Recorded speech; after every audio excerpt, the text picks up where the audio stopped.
অসীম সরকার আপনাদের এলাকার বিধায়ক কি বিধায়ক না? বলবো, খুব বেশি কিছু বলবো না। অসীম সরকার মুসলমানকে আঘাত শুধু করেনি, ভারতীয় সংবিধানকে আঘাত করেছে না করেনি? যোগ্যতা কত জানেন? পড়াশোনা ক্লাস 4। কত? 4। আমি বলছি না, ইলেকশন কমিশনের ওয়েবসাইটে যান, হাতে মোবাইল আছে, সার্চ করুন, গুগল আপনাকে বলে দেবে কোন এমপি কোন এমএলএ শিক্ষাগত যোগ্যতা কতটা। সেখানে দেখছিলাম ক্লাস 4, পাস কি ফেল তা জানি না, কিন্তু তিনি মুসলমানদের ধর্মগ্রন্থ নিয়ে বাজে মন্তব্য করে একটা অশান্তির পরিবেশ তৈরি করে দাঙ্গা লাগানোর প্ল্যান পরিকল্পনা করছে। কেন? ডালমে কুচ কালা খায়, শিখাবাম মে হাড্ডি খায়, এর ভিতরে অনেক কারণ রয়েছে। আমি বেশি কিছু বলবো না, শুধু এতটুকু বলি। আমি আজ বলছিলাম না, যেহেতু হরিণঘাটা, অন্যান্য জায়গায় বলেছি, আর আজকের যদি এখানে না বলি যেন মনে হয় মনের দিক দিয়ে একটু ভয়ে ভয়ে লাগছে নাকি। না, মরণ তো একবার হবে, মরণ একবার হবে। বিড়ালের মতো জীবনযাপন করার দরকার কি আছে? সিংহের মতো গর্জন করে একটা মাস বাঁচবো, বিড়ালের মতো 500 বছর বেঁচে থাকার দরকার নেই। আমজাদ হোসেন ইন্তেকাল করেছেন, আমার আব্বার বয়স কত জানেন? 37 বছর। কত বললাম? 37 বছর বয়সে ইন্তেকাল করেছেন। আমার বয়স 34। কদিন? আজও হতে পারে, কাল হতে পারে, আবার 2 বছর পরে হতে পারে, আল্লাহু আলাম। কিন্তু যেটা সত্য, অসীম সরকার যে কথাটা বলেছে, ওই কথাটা যদি এই টুপিওয়ালা দাড়িওয়ালা কোনো মুসলমানের মুখ থেকে অন্য কোনো ধর্মীয় কেতাবের বিরুদ্ধে, আপনার পুস্তকের বিরুদ্ধে এরকম কথা হতো, মুহূর্তের মধ্যে গ্রেফতার পরোয়ানা জারি হতো না? হতো না? কিন্তু হাজার হাজার এফআইআর হওয়ার পরেও এখনো পর্যন্ত নীরব কেন? যার গরু ধান খায় তার কাছে আবার বিচার হয়? যার গরু ধান খায় তার কাছে আবার বিচার হয়? ও ক্লাস 4 ও কোরআন শরীফ কি বোঝে? ও নিজের ভালো করে বর্ণ পরিচয়টা দিলে, যেটাকে আপনার দ্বিতীয় ভাগ বলা হয়, বর্ণ পরিচয় হোক দ্বিতীয় ভাগ হোক, যদি দেয়া হয়, ঠিক মতো উচ্চারণ করার ক্ষমতা নেই, সে কোরআনের ভাবার্থ, ভাষা, প্রেক্ষাপট, শানে নজুল সে বুঝবে কি করে? যাও একটা মন্তব্য করেছে, কেন জানে? মন্তব্য করার পিছনে কারণ দুটো আসছে পরে। শুধু আগে এই যে ক্লাস 4 পাস যোগ্যতা, সে আবার গবেষক হতে চাইছে, কোরআনের ভুল ধরতে চাইছে, আর বিভ্রান্তি করতে চাইছে। ডক্টর মরিস বুখাইল নাম শুনেছেন? তিনি 18টা ভাষায় ডক্টরেট করেছিলেন, পিএইচডি করেছিলেন। কটা ভাষায় বললাম? 18টা। আর এই পিএইচডি মাধ্যমিক দেওয়ার পরে হয় না। অনেকে মনে হয়তো মাধ্যমিক দেওয়ার পরে হয়তো হয় না, 4 পাস করে হয় না। তা সেই মরিস বুখাইল 18টা ভাষায় যিনি ডক্টরেট করেছেন, তিনি ইহুদিদের একজন ধর্মীয় গুরু। গোটা ওয়ার্ল্ড ব্যাপী যার পরিচিতি রয়েছে ইহুদি ধর্মের মানুষের কাছে। এক শ্রেণীর মানুষ এসে বলছে, ও মরিস বুখাইল স্যার, আপনি কোরআনে একটা ভুল ধরে দিতে পারবেন? ভালো করে শোনেন। বলছে কোরআনে একটা ভুল ধরে দিতে পারবেন? বলছে একটা কেন, শত শত ভুল ধরে দেবো। তা তখন ইহুদিরা বলছেন, শত শত যখন ভুল ধরে দেবেন দরকার নেই, একটাই ধরে দেন, বিবিসি লন্ডন নিউজে প্রচার করে দেয়া হোক, গোটা পৃথিবীর মানুষ জেনে যাক, যেখানে আল্লাহ বলেছেন যালিকাল কিতাবুল লা রাইবা ফীহি, এই কোরআনে কোনো রকম ভুল তো থাকা দূরের কথা, কোনো সন্দেহ নাই। আর মরিস বুখাইল ভুল ধরে দিচ্ছে, বিবিসি লন্ডন ঘোষণা দেবে, গোটা পৃথিবীর মানুষ জাতি জেনে যাবে। মরিস বুখাইল বললেন, ঠিক আছে, আমাকে সময় দাও। ঘরের ভিতরে ঢুকলেন, আমি শর্ট করেই বলছি, দীর্ঘ 1 বছর 1.5 বছর 2 বছর ঘরের ভিতরে ঢুকছে, পেশাব পায়খানা খাওয়া দাওয়া গোসল ছাড়া বেরোয় না, কারোর সাথে কোনো কথা নেই। 3 বছর অতিক্রম করার পরে সাংবাদিকরা বলছে, স্যার এবার বলুন ভুল পেয়েছেন? তখন মরিস বুখাইল বললেন, আমি 18টা ভাষায় ডক্টরেট করেছি, 3 বছর কোরআন শরীফকে নিয়ে গবেষণা করতে করতে করতে করতে প্রত্যেকটা লাইন, আয়াত, রুকু, পারাত আমি তদন্ত করে করে গবেষণা করে দেখেছি, একটা জায়গায় ভুল ধরতে পারলাম না। বরং কোরআন নিয়ে ঘাঁটতে ঘাঁটতে আমি সেই কোরআনের ধর্মে দীক্ষিত অর্জন করে আমি ঈমানের কলেমা পড়তে চাই। একবার জোরে বলুন সুবহানাল্লাহ। দাও, ছড়িয়ে দাও বিবিসি লন্ডনের কাছে, চারিদিকে ছড়িয়ে দাও।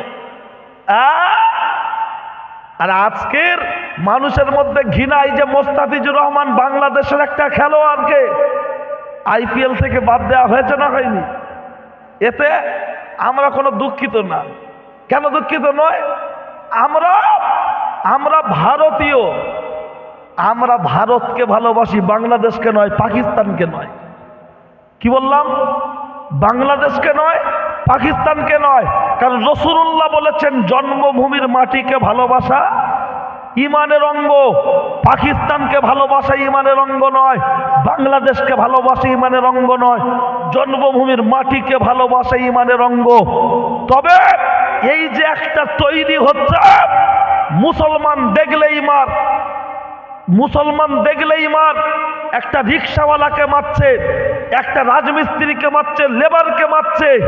এই করতে করতে করতে করতে যখন এই যে সোশ্যাল মিডিয়াতে গোটা বিশ্ব জেনে গেল মোস্তাফিজুর মুসলমান, শাহরুখ খান কিনেছে, আর সেই প্লেয়ারটাকে নিয়ে এদিক ওদিক করে বাদ দেওয়া হচ্ছে। এই যে ঘৃণা মুসলমানদের বিরুদ্ধে চারিদিকে লাগিয়ে দেওয়া হচ্ছে, এর পিছনে গভীর ষড়যন্ত্র একটি কাজ করছে। মুসলমান দেখলেই মারো, কাটো, বিচার হয়তো হবে না। যদি বিচার হতো তাহলে আজকের যারা ঘৃণা ছড়াচ্ছে, অশান্তি দিচ্ছে, উস্কানি দিচ্ছে, তাদের বিরুদ্ধে যদি সেইভাবে ব্যবস্থা নেওয়া হতো তাহলে অশান্তি একটু হলেও কম থাকতো না? থাকতো না। কিন্তু যারাই রক্ষক তারাই ভক্ষক, যারাই রক্ষক তারাই ভক্ষক। কে কার বিচার করবে জানি না, আল্লাহ ভালো জানেন। তারপরেও মনে রাখবেন, হিন্দু মুসলমানের দুশ্মন নয়, মুসলমান হিন্দুর দুশ্মন নয়। হিন্দু দাদাদের মন্দিরের মাথায় লেখা থাকে দেখবেন, ও চন্দ্রবিন্দু, ওম আছে না নাই? ওম মানে শান্তি। ইসলাম মানেও শান্তি, ওম মানে শান্তি। তাহলে আজকের হিন্দু মুসলমানের দুশ্মন নয়, মুসলমান হিন্দুদের দুশ্মন নয়। কে বা কারা যেন এই হিন্দু আর মুসলমানের মাঝে মিল, মোহাব্বত, ভালোবাসা আছে। এই থানসারা গ্রামে একদিকে হিন্দু আরেকদিকে মুসলমান, কি সুন্দর মিলেমিশে ওঠা বসা বাস, যেন ভাই ভাই প্রতিবেশী, এমন ভাবে চলে। এটা এক শ্রেণীর মানুষ সহ্য হচ্ছে না, তাই উভয়ের মাঝখানে একটু অশান্তি লাগিয়ে দিতে চাইছে। কিন্তু মনে রাখবেন, 2 আর 2 যেমন 4 হয়, 3 আর 1 4। মন্দিরের সামনে হঠাৎ দেখবেন গরুর মাথা ঝুলছে, মসজিদের সামনে দেখবেন হঠাৎ শূকরের মাথা ঝুলছে।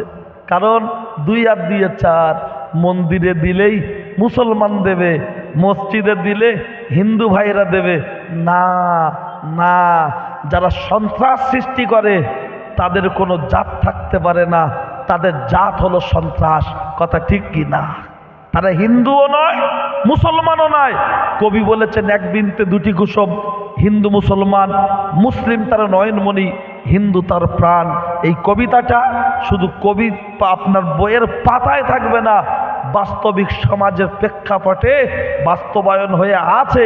এটাকে নষ্ট করে দিতে চাইছে এক শ্রেণীর মানুষ। তাই এলাকার আপামর জনসাধারণ, হিন্দু মুসলমান সকলের কাছে হাত জড়ো করে বলছি, আল্লাহর রাস্তে নিজেরা যে কোনো বিষয় কিছু ঘটলে একে অপরে আলাপ আলোচনা করে সমাধানের জায়গায় আসবেন, যাতে কোনো রকম অপ্রীতিকর ঘটনা কিছু না ঘটে।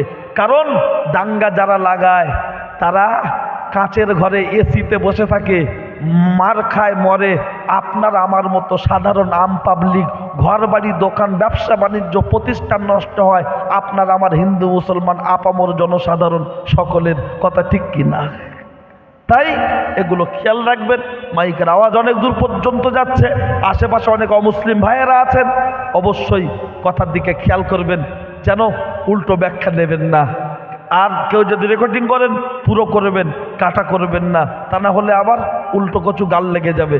তাই অনুরোধ করলাম। চলুন, কোন কথা বলতে বলতে এসেছিলাম মনে আছে? যে আমি বলতে চেয়েছিলাম যে আল্লাহর বিপদে পড়লে আল্লাহ সাহায্য করবে, বলতে গিয়ে হঠাৎ এই অসীম সরকারের এই কথাটাকে ওর নাম ধরতেও কেমন লাগে। তার কারণ একজন জনপ্রতিনিধি, তার যদি ভাষা এমন হয়, আর মুসলমানরা এমন জেনে আবার না শুনছি সোশ্যাল মিডিয়াতে দেখছি তার জামাই একজন না দুজন নাকি দুটোই নাকি আবার মুসলমান, দুটোই নাকি আবার মুসলমান কিন্তু করে দিয়েছে। আসলে ব্যাপার কি জানেন? অনেক ব্যাপার, থাক অধিকার যাব না। চলেন আমি যে কথা বলছিলাম আর একটু বলে দিই। ও বলতে বলতে আবার তো দেখি ভ্যালিডিটিও শেষের পথে। তা যাক, চলেন। ও ছেলেরা, আমার উজুয়ান যুবকেরা, কি অসুবিধা লাগছে নাকি? ঠিক আছেন তো? আসলে এত লোকজন কম, কি ব্যাপার বলেন না? আমি তো আমার দিক দিয়ে মেহনত পরিশ্রম ডাকা বলা কোনোটা কম করেছি বলে মনে হয়।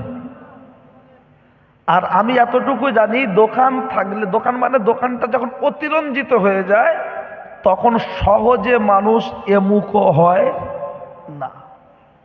আমি তো যাক, আমি কমিটিকে প্রথমের দিকে যা ধুয়ে দেওয়ার দিয়েছি। এবার চিন্তা ভাবনা ওরা করবে যে 8 বছর নাকি বন্ধ ছিল, 8 বছর পরে শুরু হয়েছে, তার দোকান দিয়ে লাভ হয়েছে কি লস হয়েছে কালকে হিসাবটা কষে নেবে। ঠিক আছে? আপনাদের এই কাছাকাছি হাবড়ার গায়ে গায়ে, এখানের হাবড়ার গায়ে গায়ে একটা জায়গা আছে, গ্রামের নাম বলবো না, জলসাটার বয়স 85 বছর না 90 বছর, আমি যে বছর আসি, নাম বললে এক্ষুনি মনে আছে বলে দেবো, কিন্তু বলবো না। বিশাল জলসা, প্যান্ডেল দেখি এর থেকেও ছোট, প্যান্ডেল দেখছি এর থেকেও ছোট। আমার দাওয়াত করার সময় ফোনে যা ভাব লিয়েছে, আমি তো মনে করি অন্তত ব্রিগেডের মতো লোক হবে। গিয়ে জলসায় যখন ঢুকছি গাড়ি গলে না, আর জলসায় গিয়ে দেখছি রান্নাঘরের মতো একটা প্যান্ডেল। এবারে আমি বলছি ভাই এ কি অবস্থা, লোক বসে আছে 12-13 জন। আল্লাহর নাম করে যখন শুরু করেছি, এ আইসা দেওয়া দিয়েছি, আলহামদুলিল্লাহ, অহংকার না আল্লাহ মাফ করুক। ওই ছোট প্যান্ডেল, ওরকম প্যান্ডেল 50টা হলে তারপরে ওই লোক বসলে ঠিক হবে, তাতে প্যান্ডেল ফুল। তা আস্তে আস্তে পাশে এসে একজন বলছে, হুজুর কোনো বছরে প্যান্ডেল ভর্তি হয় না এরকম সময়, শুধু বিরিয়ানি দেওয়ার সময় হয়, তাই এবছর তাও এখন ভর্তি হয়। তার কারণ আমরা বক্তারা যারা আসি আমরাও কিছু বলি না, যে হচ্ছে হয়ে যাক, হচ্ছে হয়ে যাক। বড় জলসা যেমন বড়, প্যান্ডেল যেমন ছোট, মেলা যেমন বড়, পাপটাও তেমন বড়। অত সহজ? চলুন ও ছেলেরা, ও নওজোয়ান যুবকেরা, ও আমার মুরব্বিয়ান বাপ, অন্যায় হলে আমার করে দেবেন মাপ। বাড়ি তারকেশ্বর বাগ বাড়ি, কথাগুলো বলবো বাড়াবাড়ি, রাগ করবেন না তাড়াতাড়ি। আমার নাম সাদ্দাম, আমার নেই কোনো দাম, কথাগুলো হবে টাইগার বাম, শুনলে আসবে অনেক কাম, দিতে পারবো না আপনাদের সময়ের দাম। আমি যে কথা বলছিলাম লক্ষ্য করলে দেখতে পাওয়া যায়, বিপদে পড়লে আল্লাহর সাহায্য মিলবে, আল্লাহর সাহায্য মিলবে। ওদিকে যেমন হাজেরার কথা একটা উপস্থাপন করেছি, আর একটা নারীর কথা বলি, একটু খেয়াল করুন। ওই মেয়েটি আপনার আত্মীয় বাড়ি যাচ্ছিল জাহাজে করে, লক্ষ্য করলে দেখতে পাওয়া যায়। ও ছেলেরা, ও নওজোয়ান যুবকেরা, জাহাজ ভর্তি মানুষজন যখন উঠে পড়েছে, জাহাজ ছেড়ে দিয়েছে, রাস্তায় যেতে যেতে যেতে যেতে বেশ মাছ দরিয়ায় গিয়ে ওই জাহাজটা যখন টলমল করতে করতে ডুবে গেল। আর যখন ডুবে গেছে, শত শত মানুষ হাবুডুবু খেতে খেতে সব যে যার মতো ভেসে ভেসে একদিকে চলে গেল। একটা মা, ছোট্ট একটা একটা দুধের বাচ্চাকে নিয়ে একটা তক্তার উপরে হাত দিয়ে কোন রকম আশ্রয় পেয়ে আল্লাহর কাছে বলছেন, আল্লাহ এত মানুষ তলিয়ে গেল, পানিতে ডুবে গেল, তুমি আমাকে আমার বাচ্চাকে বাঁচিয়ে রাখলে, ইজ্জত সম্মান হেফাজত করো তুমি, রেজিক রুজির মালিক আল্লাহ তুমি। আল্লাহর কাছে ফরিয়াদ করছে। আর ঠিক এমন একটা সময়